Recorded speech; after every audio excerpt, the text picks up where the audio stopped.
Welcome to I Drink Your Podcast. Oh gosh, it's a real pleasure to be here. Thank you. You leave me no choice. Here comes the smolder. Wait, you like that? No, you don't like that? No, I don't like that. No, how about that? You like that? A little better. Bread makes you fat? Does this count as annoying? Just tell me what you want me to fuck! Not you, and not you. Okay, I think it's time to take off your clothes and jump me. $1 million isn't cool. You know what's cool? I drink your podcast! I drink it up! Welcome, everyone, to another episode of I Drink Your Podcast, where we are talking about movies from 2010. We're so happy to have you back with us. Before we get started, though, we just want to ask for those ratings on Spotify and Apple Podcasts. Please put a 5-star review and share us with some friends. We would love that. Yeah, give us a rating. Yes, please. Yeah, we love a rating. Yeah. I'm Emily, and I have Ben with me today. Hi, everybody. And Dylan's back with us. Hey, yo. And we're really excited to be back after 3 weeks of dealing with some things and some COVID, and we're finally back together. Let's do this. And not only are we together, we're actually going to start looking to add sponsors. So to give sponsors a bit of a taste of what that could be like, we're going to start practicing this week. Oh, God. So what's in your glass this week is brought to us by the New Zealand Tourism Board. Thanks, New Zealand. Don't be an egg. Come on down to New Zealand. We're the first country to give women the right to vote. Just seems like that's something you might want to support with your tourism dollars. Yeah. It's a little Australian. I think they'll be offended. I really hope not, because they only get more offensive from here. Oh, boy. Okay. Well, what's in your glass is provided to us today by the New Zealand Tourism Board. And Dylan, what is in your glass that's honoring New Zealand? I'm, again, just helping myself to some Kona Big Wave. And if we're going to go with how it relates to the movie. We're at least getting closer. Yep. Native Islanders of Hawaii do have some relation to the Maori people of New Zealand. Maybe at some point we'll do a Hawaiian movie and you'll be perfectly on theme. Oh my goodness. Emily, how about you? It's one of my worst ones, but it's partially because I've had COVID for the last 2 weeks. So, I haven't really left my house. But I am celebrating with some beer because that is apparently 63% of liquor sales in New Zealand. Yes, wow. I looked that up. And so we're going to celebrate with some Minnesota Bauhaus. It's the Guavatron. It is amazing. But also beer. Beer is in New Zealand, and we drink beer in this movie. So yes, we do. Rock on. What's a beer? Ben, what are you drinking? I know you're excited. Yeah, I made a special cocktail today called the Taika Waititi. Oh, it's a vodka martini mixed with muddled kiwi. Interesting. Did you go out and buy kiwi for this? I went out and bought a kiwi to muddle. I thought about getting a kiwi, but I didn't think I really should leave the house. So good job, Ben. 3 weeks without recording, man. I had to come back strong. This week we did watch the movie Boy, which is available to stream for free with ads on Plex, Tubi, and Canopy. So check it out at any of those places. Never heard of Canopy before. Actually, maybe I have. It's free. It's like Tubi. Nice. It's been 3 weeks since we've come together to record. It's been so long. So I'm sure we've all been watching some fun things during this little bit of a break. I know I certainly have, because, COVID means I can't do anything. But Ben, what have you been watching? I went and saw Top Gun Maverick in theaters. Oh, and oh boy, was that a good time. I have not seen the original Top Gun, so I went in knowing nothing other than the general, I knew that, spoiler alert, Goose dies Airplanes in the first one, and they fly jets, and shirtless volleyball. I knew the memeable stuff, but I didn't really know the story, and they do such a great job of setting up this one to where you don't have to have the background knowledge to really understand the story, and you can just sit back and enjoy the high octane flight sequences. And I left that theater, wanted to drive 150 miles per hour home. I was ready to go. No, I drive a Nissan, so I went 65. on the highway. Were you in the danger zone, as the Kenny Loggins song would say? I was actually in the slow lane because the speed limit was 70. Cool, Ben. I'm really excited that you had a great time. I'm still not very convinced it's a movie for an Emily, but maybe I'll give it a try when it's not in theaters. Dylan, what have you been watching? I got caught up on Stranger Things, and then season 4 started, and I got caught up again. So Worthwhile? Yeah, I think so. I think it's a solid season so far. I can't spoil anything. I just will say that once again, Dustin's my favorite character. Always has been through the entire run. Did you finish the season? You said so far. Well, there's 2 episodes still yet to be released. Yeah. Oh, okay. I don't really follow Stranger Things. I don't know if you can really call them episodes, because I've heard like the last one's like going to be 2.5 hours long. Yeah. What the fuck? This explains why people were like gawking at how did this show cost like 10 million or more an episode, and it's like, well, because almost every episode's over an hour long, and I think the last 2 episodes are going to be 2 hours or more. So Jeez. Yeah, this is why the season costs so much money. Give us a seasons rank. Rank the 4 seasons thus far. Season 1 is amazing. I like season 1. Season 3, and then season 4, and I think season 2 is probably my least favorite. I didn't like some of the direction they went in season 2. But yeah, I loved what they did in season 3 with the whole with everything they did there. Well, that's something you can check out while you're inside. Emily's been inside for the past 2 weeks. Emily, what have you been checking out inside? I mean, prior to getting COVID, I was definitely watching a lot of the Great British Baking Show because it was the end of the school year and I needed something to calm me the fuck down so I wasn't going to strangle children. I didn't, but I got sick instead, so that's cool. I missed the last week of school. But I have been watching and just finished The Owl House, which most of it is on Disney Plus, and oh my fucking god, it's amazing and I love it so much. It is absolutely incredible. One of the storyboard artists, I believe, she came up with this idea from Gravity Falls and now wrote and produced and directed a lot, I think. I don't remember. Anyway, she created the show, The Owl House. There are so many voice actors that you would recognize, and there are a lot of references to different anime, and actually Mae Whitman, who plays Katara, is in it as one of the characters, and there are definitely some Katara references in the show that you're like, oh shit, if you know the show. And I just fucking loved it. Everything about it was fun and spooky and cleverly written, funny. I loved it, and I'm really disappointed hearing that it was canceled when there's so much more that could be told in this universe. So I've talked to you about the show a couple times now, and I still have no idea what it's about. Can you give like a 2-sentence just plot synopsis of what Owl House is? I don't even want to give you that much. I just want to tell you that human goes to a world of demons and witches. Okay. And it's awesome. Cool. Yeah, Emily, just to say, you had me at Gravity Falls. Oh, I'm sure I had Ben with that too.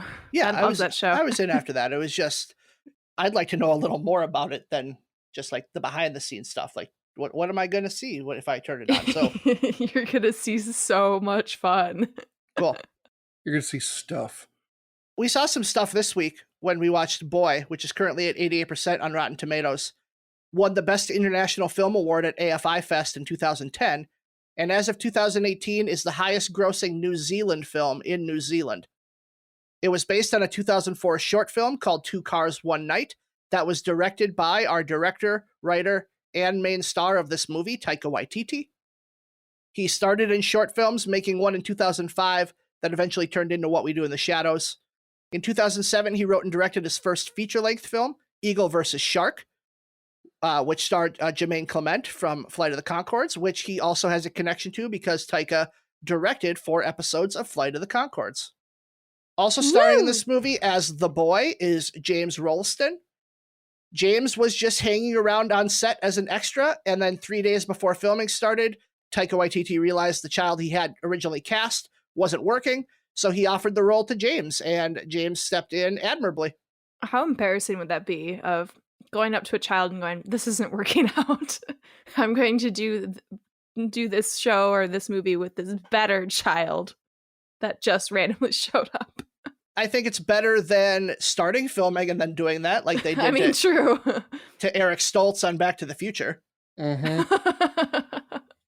Just so awkward. It's not working, Eric. Kia ora, my name is Boy, and welcome to my interesting world. My favourite person is Michael Jackson. Wanna see some Michael Jackson dance moves?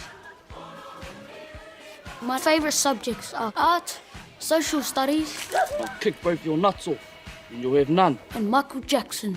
I have a 6-year-old brother called Rocky. He's got powers. Hey, boy. Sure, boy. Hey, boy. Thank you, boy. I'm named after my dad. He's overseas doing some pretty important stuff. Oh, man, you're a liar. Your dad's in jail for robbery. This movie is one that none of us had seen before, but especially Emily had not seen this movie. Emily, did you write a plot synopsis for us this week? I did. Oh, let's hear it. It's short because I wasn't feeling super inspired with just knowing it was Boy and Taika Waititi. But I was like, you know what? It's New Zealand. It seems like it's probably one of his first movies that he's put together, which I was right when I guessed that. So I thought it was the story of him as a young child in New Zealand and just using his imagination to run wild. And so I pictured like a Hobbs character, like a stuffed animal or imaginary friend, best friend character, and the boy eventually like growing up and saying bye to his imagination, but then like making this realization that he could be imaginative in his career with movies. And that's as far as I got with it. And I felt like this movie was kind of an homage to his childhood, if not telling pieces of his childhood or memories that he had. Did you find any evidence of that when you were researching the movie? Oh, yeah. So interviews, he talked about how this is his hometown and the house that he grew up in. And so there were different locations of his that were in the movie on purpose. Mm-hmm. But he talked a little bit in an interview from, I think, 2011. And he was talking about how even though it didn't really tell an explicit story of his life, there were people and characters that he remembers from his childhood that he brought in and he wrote them into the story.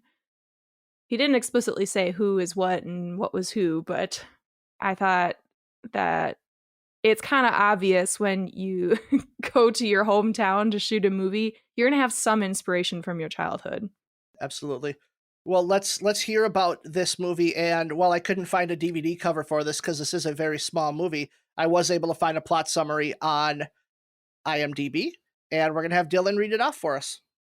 In 1984, 11-year-old Boy lives on a farm with his younger brother Rocky, who thinks he has magic powers. Their Gran and a goat.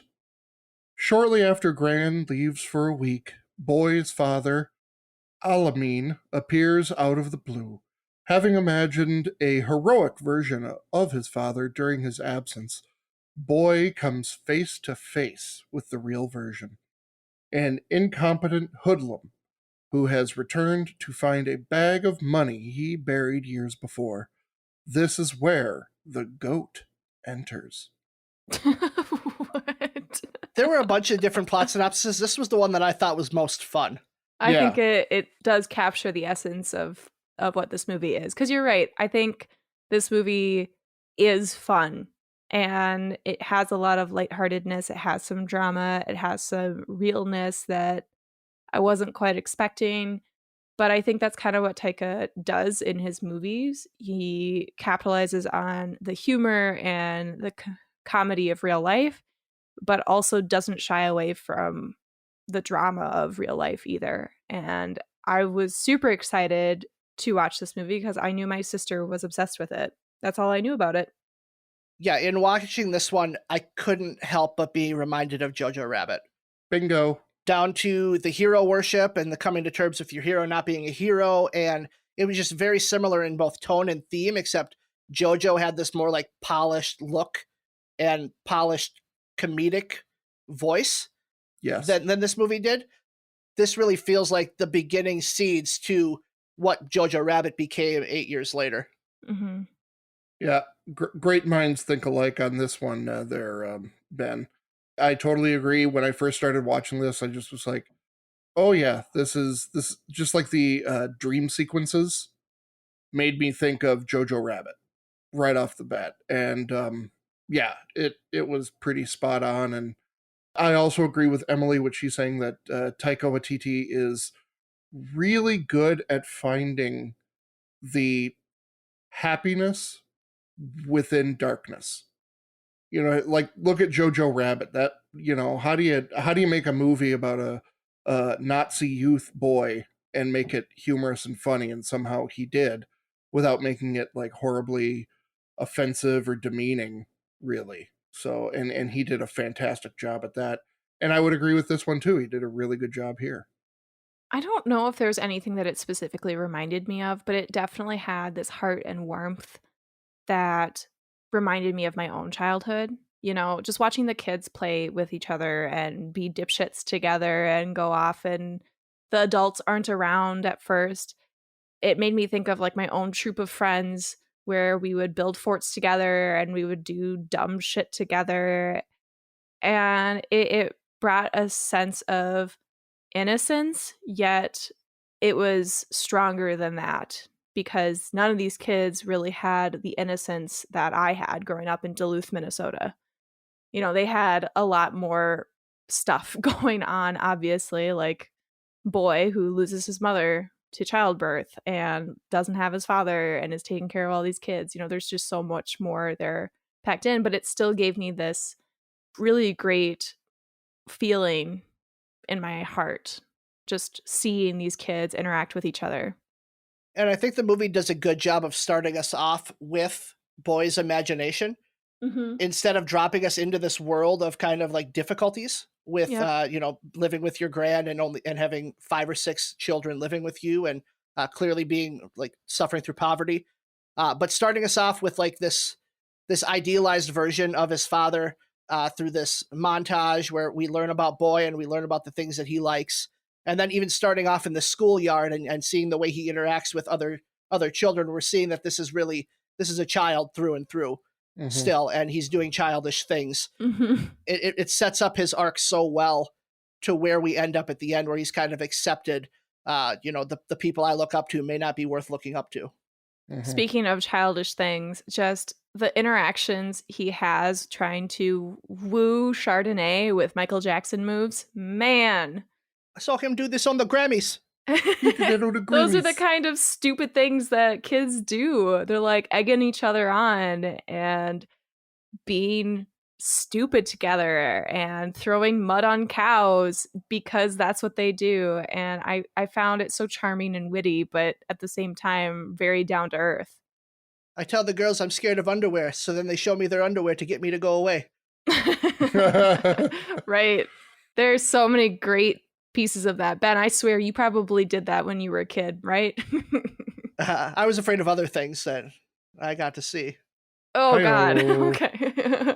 One other thing that this kind of reminded me of a little bit was kind of like a Wes Anderson movie a little bit. Yes, thank you for saying that. Yes.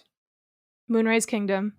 I'm mainly thinking of like the cinematography and the camera work, where it was just kind of like very still shots with like a slow pan over to the action, stuff like that. And, you know, that definitely is a Wes Anderson style, but I can also see it being, he didn't have a huge budget. So they had to go with what they had, and that's the best he could do with what he had. But it did look a lot like a Wes Anderson movie to me. Yeah, especially in the framing of the shots. Wes Anderson does this thing where he puts his characters center frame and allows the world to kind of exist around them. And that's what Taika did in a lot of these shots, especially the shots of Alamein. Like, a lot of his shots are very much Alamein in the center, and then you see everything around him. And that's what helps build the world. But then also the imaginative recreations of what boy thinks his dad's been up to, like right. The spoon escape, like that very much had like a Wes Anderson feel to me. Yeah, that made me think of Grand Budapest. I think that there are definitely some aspects of it that will make people think Wes Anderson. However, I felt like it was a bit more rustic than Wes Anderson, versus Wes Anderson is so polished and clean and Oh yeah. dut, dut, dut, dut. You know, everything is super structured and they're really, really vibrant colors that I guess I didn't get the feeling of that until you kind of talked about it. The only reason I thought about Wes Anderson was because of the kids. The kids and the way that Taika uses them in his film. Like, I just watched Two Cars One Night on YouTube. It's 11 minutes. It was fantastic. And the way he just has the kids honestly just be kids. And I haven't seen Hunt for Wilder People, but I know there's a kid in that one too. And I'm sure he does something similar. And just capitalizing on how you can get children to act like children in a movie and hone that in just a little bit, but still allow them that freedom to be creative and fun and spontaneous. And I just think that that's what I got the most out of this movie, rather than kind of the similarities between the filmmaking. So it's interesting you bring that up. This is if Wes Anderson tried to make Winter's Bone.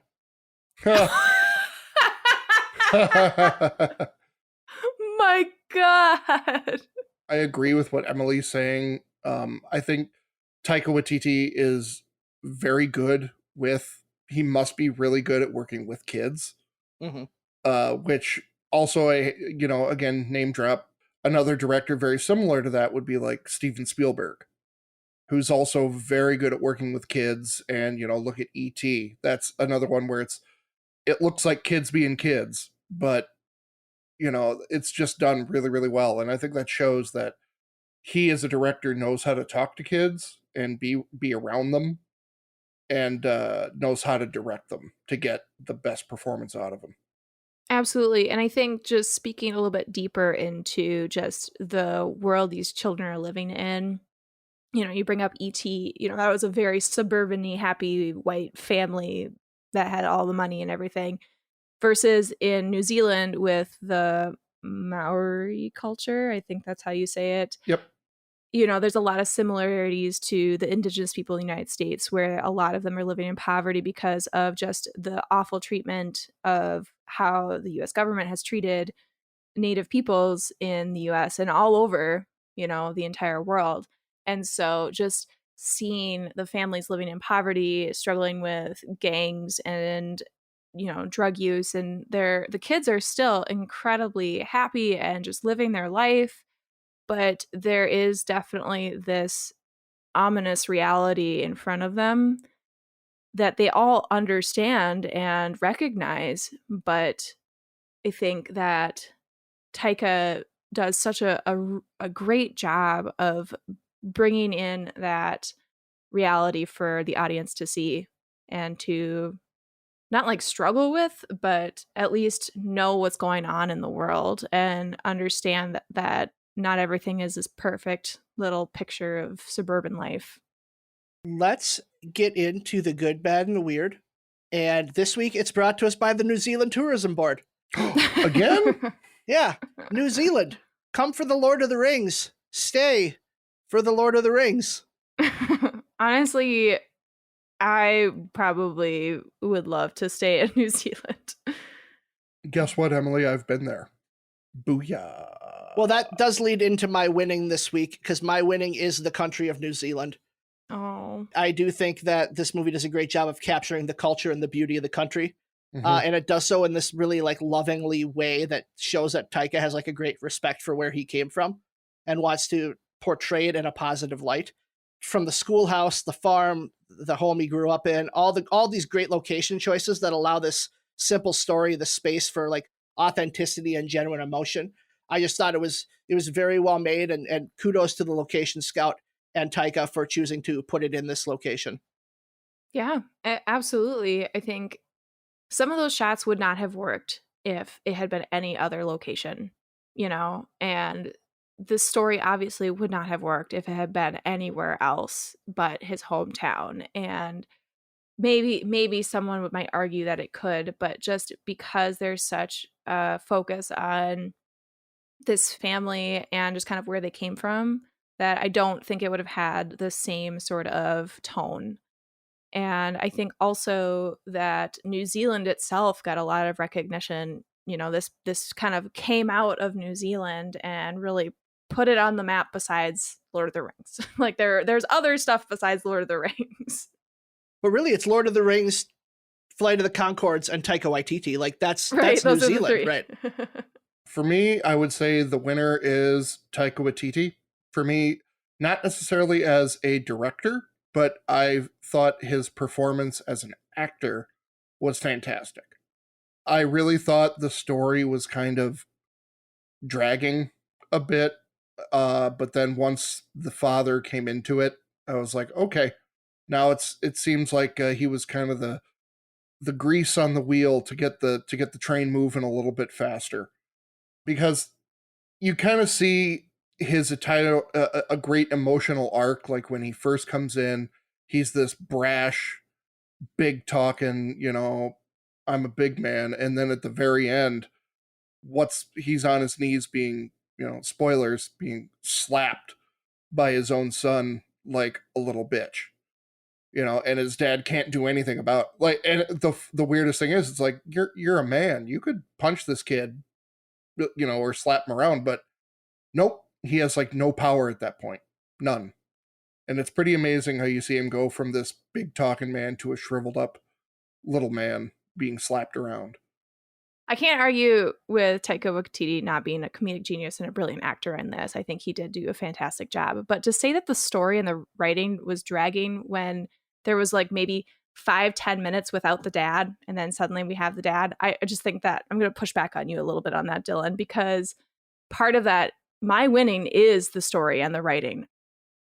I think that without the amazing meticulousness of how Taika put this story together, and it started back in 2003, 4, and then 2005, he took a break, did something else, and came back to this and really fleshed out the characters. And the dialogue is so fantastic and charming, and it bounces off the landscape in such a way that brought me to love the entire story. I do also want to point out that like the mythical aura of the father character is established within second one of the movie.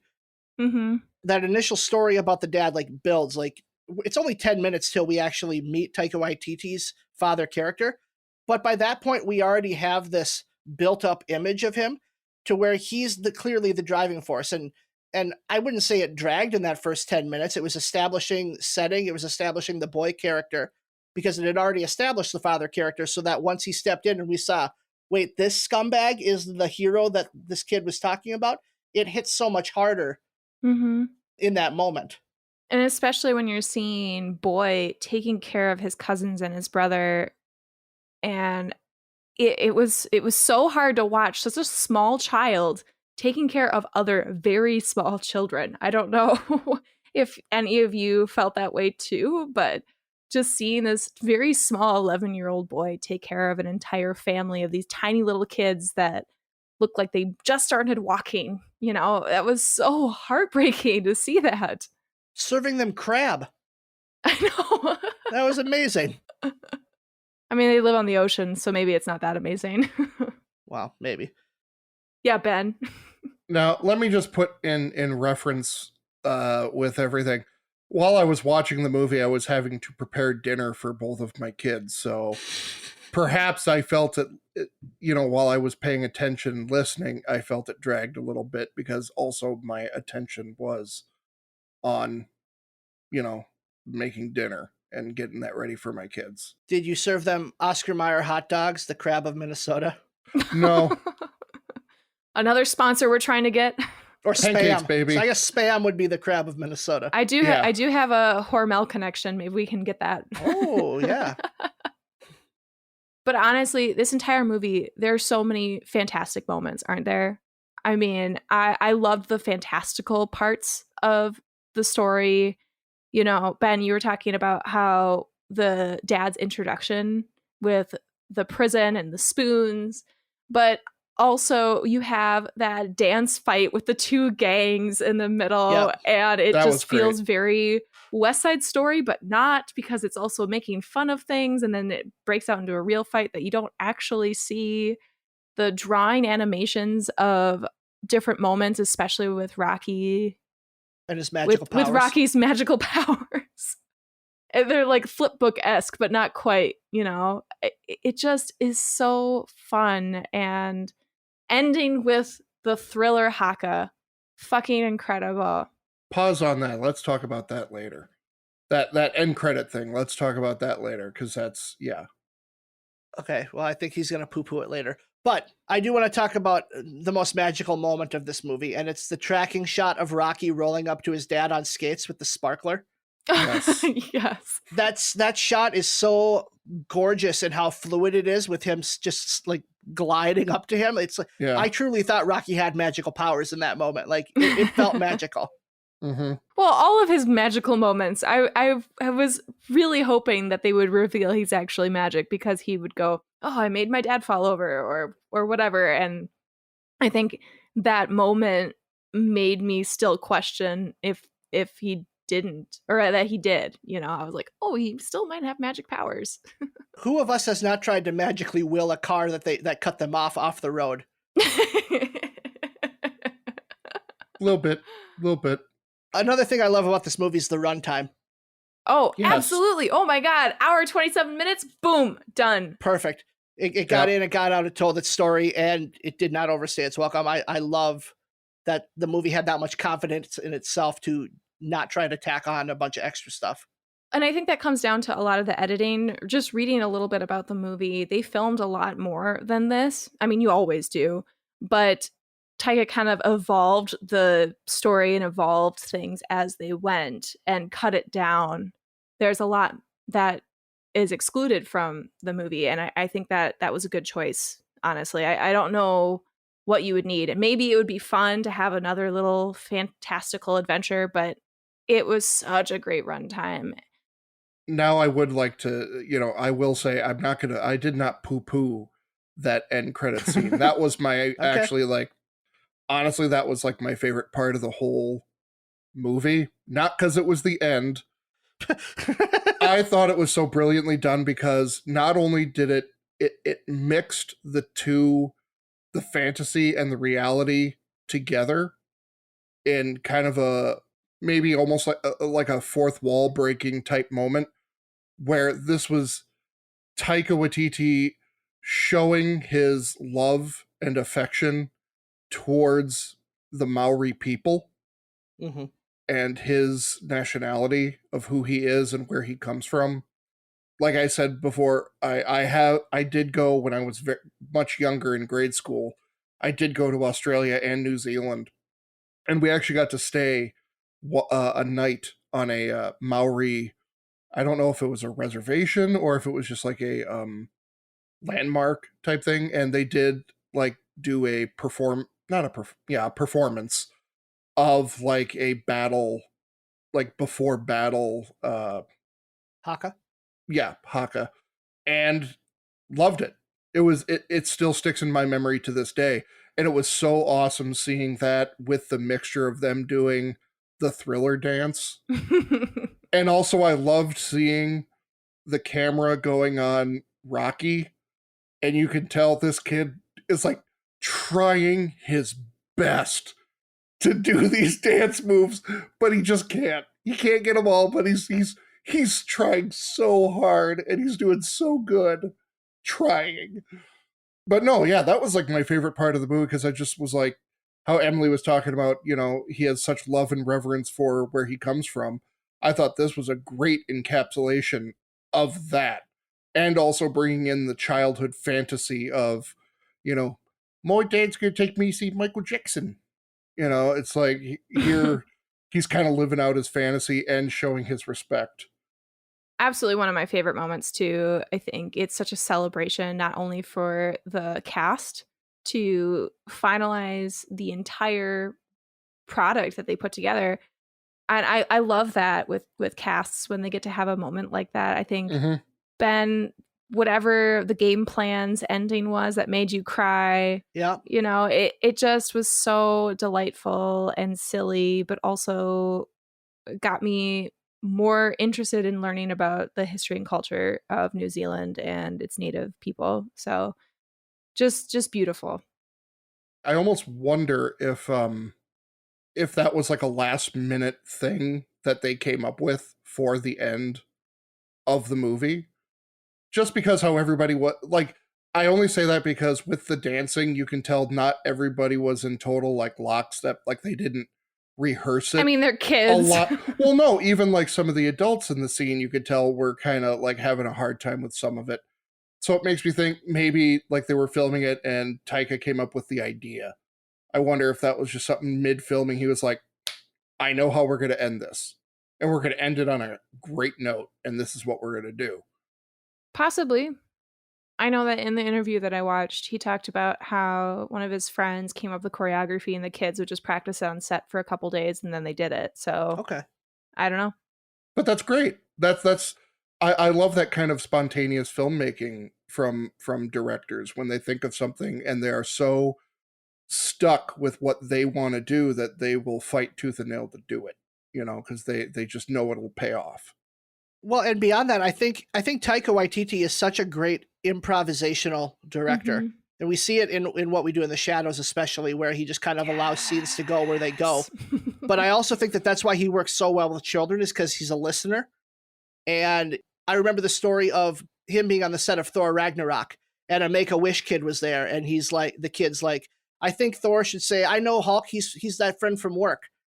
And Taika's like, yep, that's going in the movie. And then that was like the big trailer moment of comedy in that movie. It was something written by a little kid who was just visiting the set that day. So you can see why he's so successful working with children. And it's that improvisational skills. That's why teachers who are the ultimate improvisationalists, that's why they can work with children, is because they're able to just pivot. I think, honestly, I think that line from Thor Ragnarok sold the movie for most people. Yeah. I honestly think that line kind of, it sold it as, all right, new direction for the Thor series, and I like it. Yeah, because the Thors before that were like almost like these like Shakespearean type shootings with Kenneth Branagh behind the helm, and then all of a sudden you've got Taika Waititi, who like it's like hyper colors and crazy shit's happening, and you go, this is just way different. And it's been great for that Thor character to have that, and I'm super excited for the new one to come out this summer. Looks awesome. Let's keep moving on now. Is there any bad that y'all had for this movie? No, if there is, I will slap you both just like Boy. Okay, well, I'm ready to be slapped. I'm fucking slapping you. And I'm going to preface this by saying I can't really tell if it's bad or not. So then put it in the weird, fucker. No, because it's not weird. It's either bad or it's fine. But I can't tell the difference. But I think it might be a casualty of the accent. But I didn't think the child who played Boy delivered his lines very convincingly. He had this very stilted way of talking that sounded like someone told him how to enunciate so that he could understand through the accent. He kind of like hit syllables in awkward ways that made it sound like someone was trying to coach him through mumbling his accent. I did not get that. I would argue with that, Ben, if you watch like Flight of the Conchords, you know, those characters have that very staccato-esque talk to themselves with the accent. So again, it's been so long.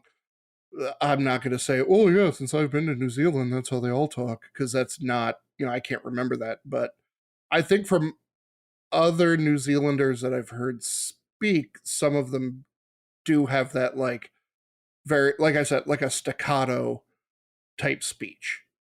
Very. I think Dylan's just calling you a racist, Ben. Yep. I said right off the bat, it could just be the accent. So I knew right off the bat. But that's not actually my bad. My bad is this. Okay. I understand that it's part of the growth of Boy, and that's why it's in this movie. Throwing rocks at the intellectually disabled man rubbed me the wrong way.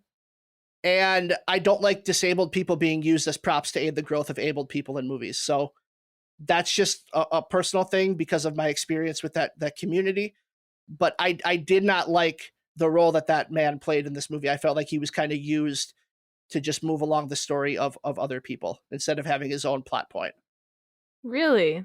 Oh, see, I felt like he helped Rocky break out of his shell, and like that was He did. Then he's a prop for Rocky. But what does the man himself gain from being in the movie?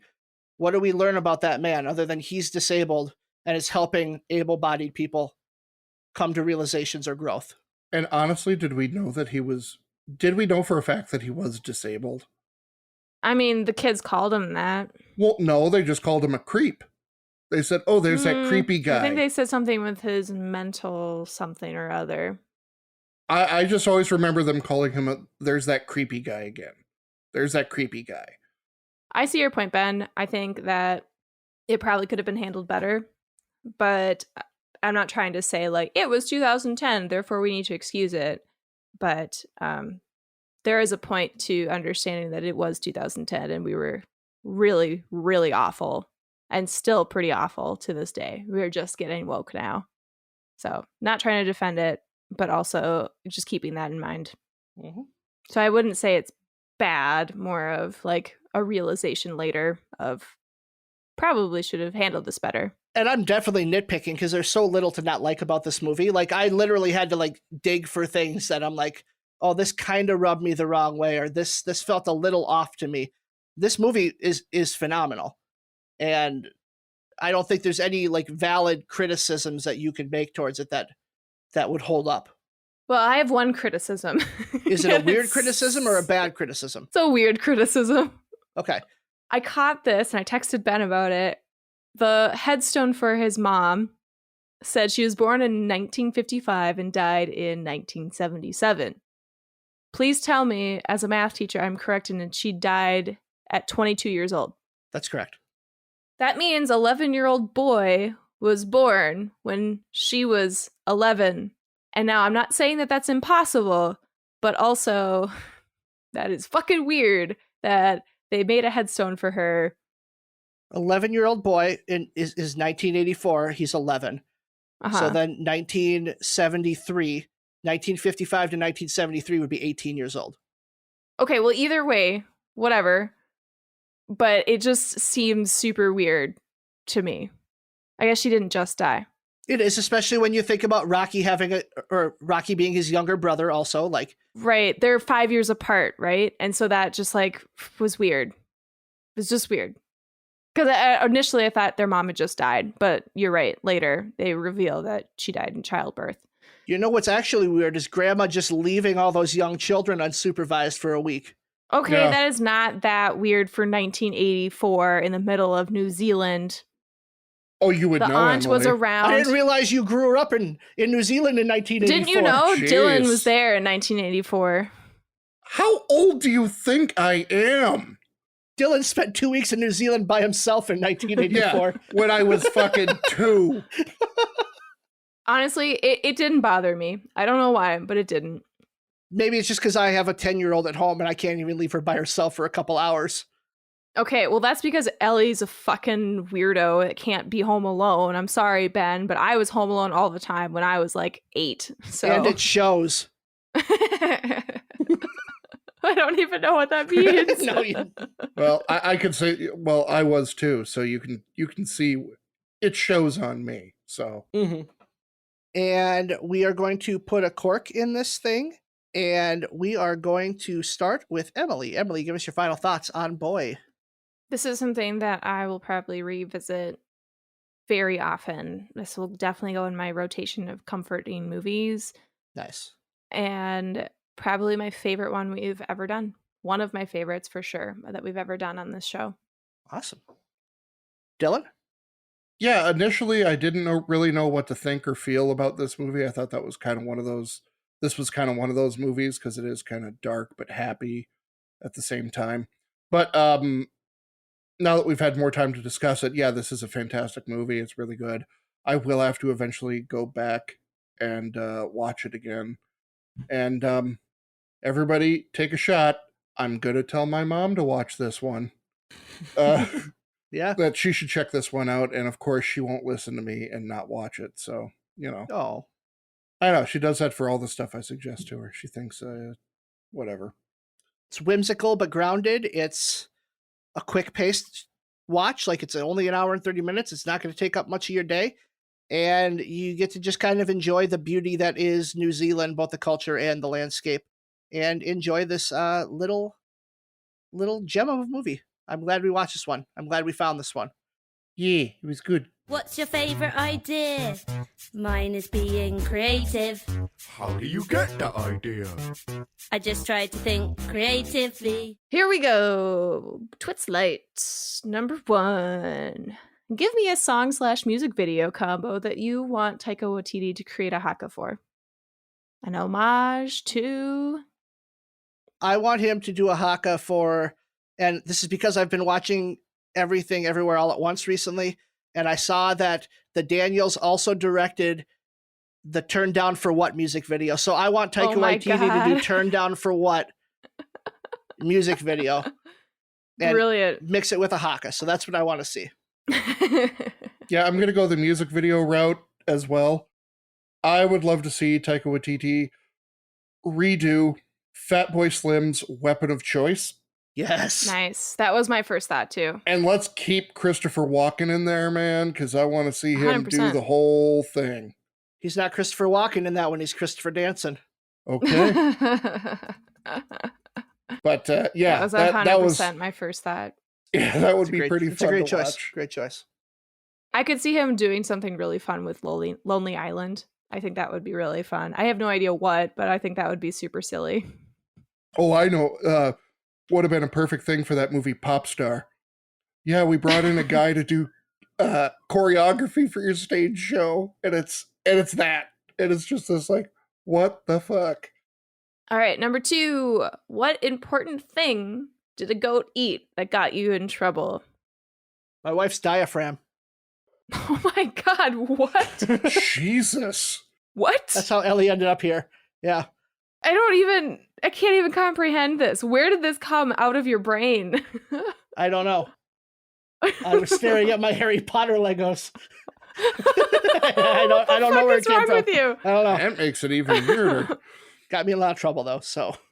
Well, you lucked out because Ellie's great. Yeah. I would say the window I broke when I was trying to get back into my locked house when I was a kid. The goat ate the window? Yep, he ate the glass out of the. That's the only thing I can really think of where I got in really a lot of trouble. Was I broke a window? He kicked it. How about this? He kicked it. You know, it didn't have to be a real thing, right? Like, because like Tracy doesn't. Tracy has a diaphragm. The beer's kicking in, and I get sentimental. I can picture a goat eating every single one of my dad's ties, and it's slowly pooping every single one of them. And for some reason, they got tied in the intestines, and so they come out and just like forever long length of ties. Mm-hmm. So it's the reverse of the clown pulling the stuff out of his mouth. It's the other end. You pull it out of the goat. It's just shit covered ties. Yeah. Okay, number 3. We had some really interesting moments with spoons. You know, starting a car, stabbing guys in the eyeballs, breaking out of prison. Do something creative with a spoon. What are you going to do? All I can think of is that Simpsons episode where he's playing Knifey Spoony. What? I don't even know what that... Holy and where did that come from? The Australia episode of The Simpsons. Oh, I see you've played Knifey Spoony before. What, this Australian guy comes out and he goes, "That's not a knife, this is a knife," and he holds up a spoon and one of them goes, "That's a spoon," and he goes, "I see you've played Knifey Spoony before."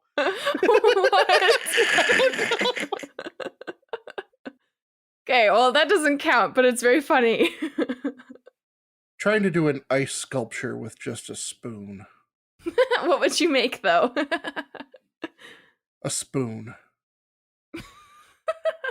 Oh, no. Minnesota homage. The spoon with the cherry out of ice using a spoon. Yeah, and I know exactly what kind of spoon I would use. You'd use one of those grapefruit spoons because they've got the a little grittiness to it on the edges.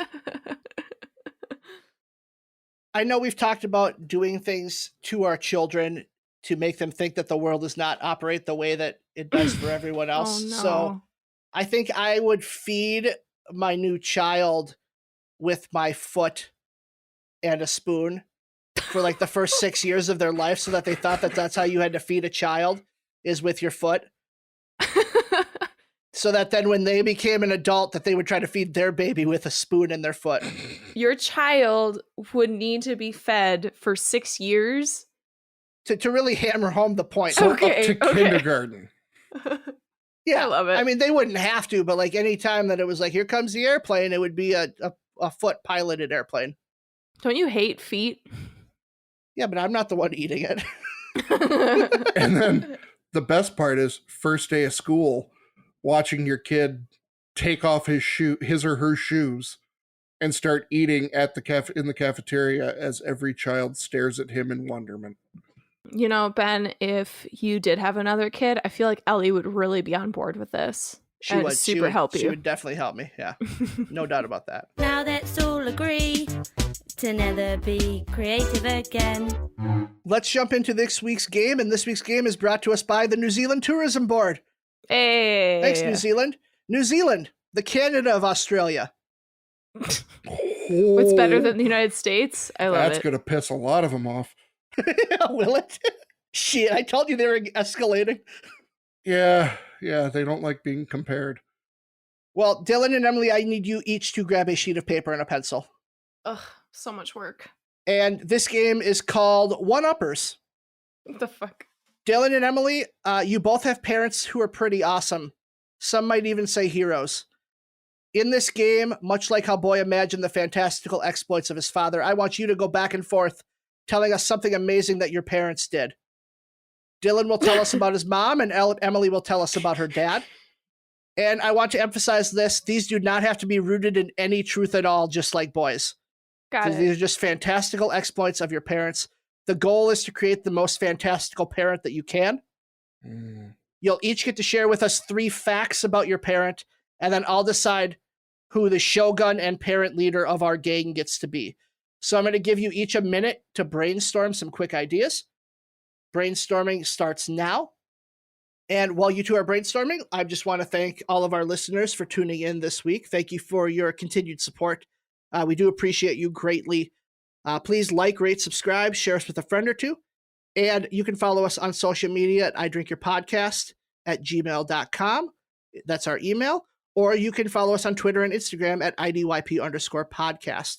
Now that summer's here, we are going to be posting more often to social media.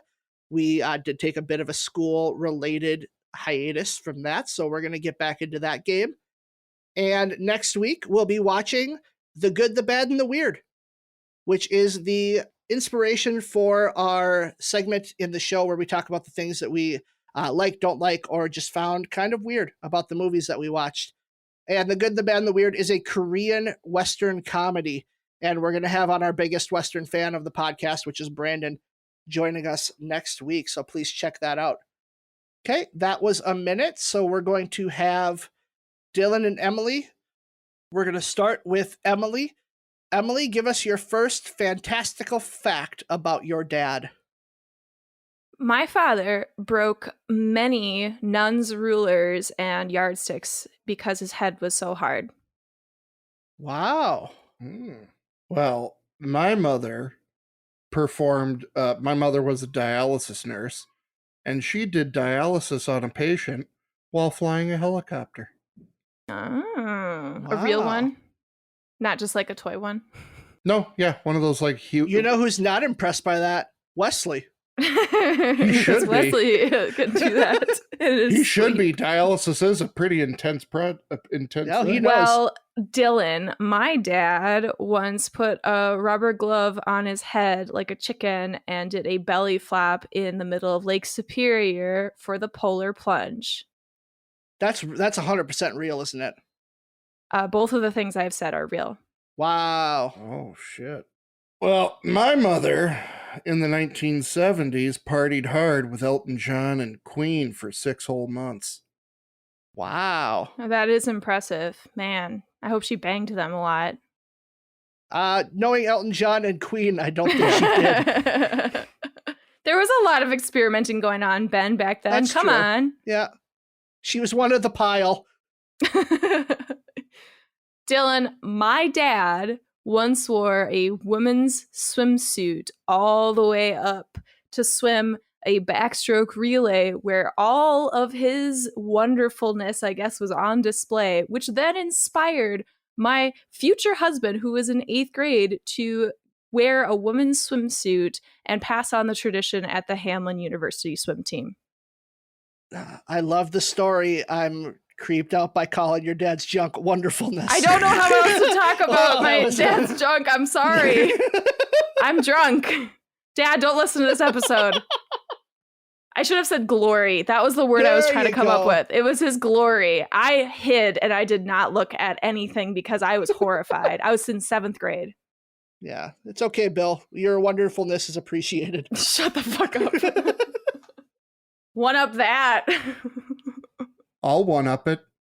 My mother moved all the way from Pensacola, Florida with a 4-year-old boy, only to find out that her ex-husband changed his mind and left his wife and child, where they were left in Minnesota all alone while she worked raising a kid all by herself, then moving to Eagan into a house where she proceeded to take care of a chubby little fat boy up until he was in high school, dealing with many, many problems, including breaking a finger and breaking an ankle while making him walk with a broken ankle as well. Then, once he hit college age, she pulled up posts and moved to Prior Lake, Minnesota, where now she resides until whenever happens, dealing with her, once again, chubby fat man of a son who works in his old living room. Dylan, you really should have kept the fantastical element going. Oh yeah, this is fantastical. Only Dylan could take this fun game down such a sincere and serious route.